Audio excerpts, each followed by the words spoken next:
So what is intimacy? What is intimacy? Intimacy is, I know that this person cares for me. I know that this person loves me. I know that this person accepts me. I know that this person doesn't judge me. So I feel free to be myself with this person. I don't feel like I have to pretend.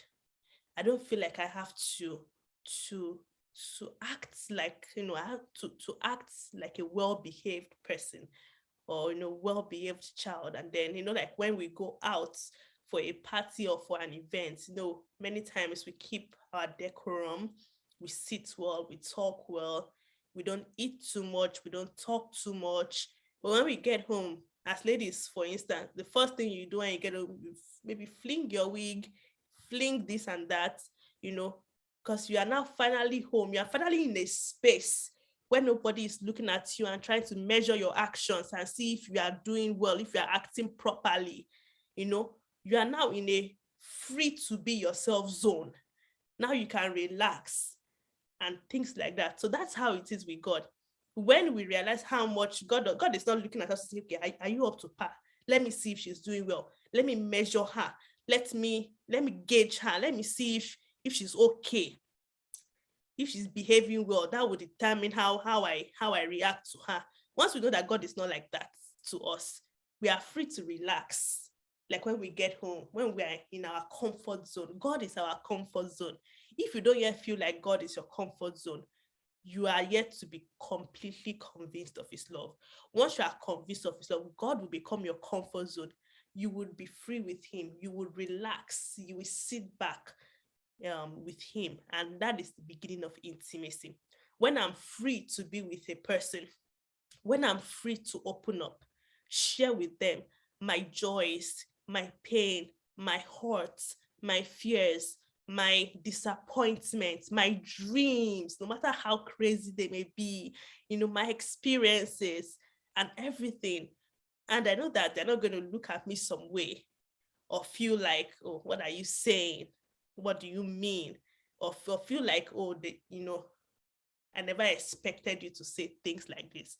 They're not going to look at you anyway funny. They're not going to think less of you than before.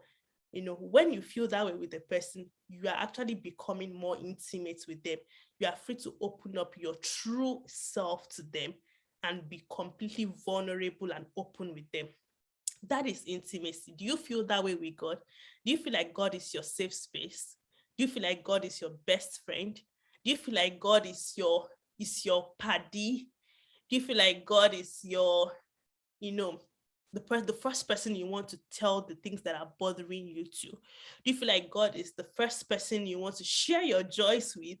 Do you feel like, God is that one person that you can be 100% yourself with, and that truly understands you? If once you feel like this person truly gets me, you'll be free to open up yourself to that person. This is intimacy. Pastor Emisi Owolabi would usually define intimacy as into me see. So being able to open up yourself to allow somebody see into you, that is intimacy. Do you open up yourself to God, or do you feel like you have to come before God being so perfect, being a good girl, being well behaved? The way I even talk to God, I have to say a particular word in a particular way. I'm trying to, is that what true intimacy is? No. True intimacy is being yourself with God, opening up to him, being vulnerable to him. When you are angry, God, telling God, I'm angry. I feel so hot right now. Even if you feel hurt by God, tell him, God, I didn't expect this. What is going on? This was not what you told me. Things like that. This is being vulnerable, without the feeling of, oh, he's going to judge me, he's going to be angry with me. Because we already saw it in First John that if you still feel like, God is angry with you, God will punish you, you are not yet completely convinced of his love. So intimacy is being open, being vulnerable, being expressive, and yeah, free to be yourself with God. Then fellowship, because our topic is intimacy and fellowship, right? Fellowship is the spending of time together. Fellowship is coming together, being in each other's space. Fellowship is talking together, walking together, spending time together, relating together, and things like that. So intimacy and fellowship are linked, and I will show us how they are linked. But in addition to what I said was the first nugget to building intimacy is what? Understanding how much God loves you. In relation to that, once we are able to trust God, so I could know that God loves me, but do I really trust him? Is another question you might need to ask yourself. Do I trust God that he has my best interest at heart?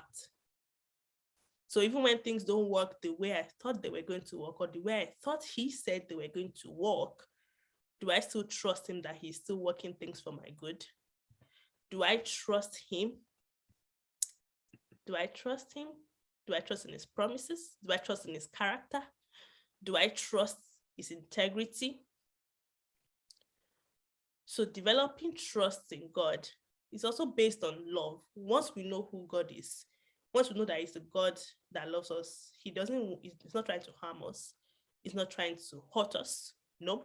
Once you know that, you're able to trust him. Because if we don't truly, truly trust God, it's going to be hard to be intimate with him. It's going to be hard to be vulnerable with someone that we don't trust. Imagine if you had a friend or a family member who anything you tell them, they go tell somebody else. Or if you tell them something, they use it against you in your next disagreement. Imagine how you would feel about telling them something else the next time. You wouldn't trust them to not react to you with the information you give them. So sometimes you might hide some information from them. You might not tell them some things just because you don't trust them. You might not even trust that they are happy, truly happy for you because of maybe the way they reacted to you. So when you don't trust someone, you tend to build a wall. You tend to hide yourself from them. So this is why we need to understand how much God loves us. We need to actually trust him, trust his love for you, trust his love for you, so that you can truly be able to open up to him and be intimate with him. So do you trust that God knows your deepest, darkest secrets and desires, but yet he still loves you greatly and prizes you dearly? Do you trust that God is not disappointed in you or angry at you for your mistakes? Do you trust that he's always looking out for your best interests? Do you trust that he is not withholding good things from you? Do you trust that even in the darkest days, he is with you and is for you and is not against you? Do you trust him? So when you have this trust, you'll be able to open up more to him and connect with him on a deeper level. So if you have trust issues with God, if you feel like you're not yet completely convinced of his love, these are things that you will need to work on to be able to enjoy a deeper level of intimacy with God.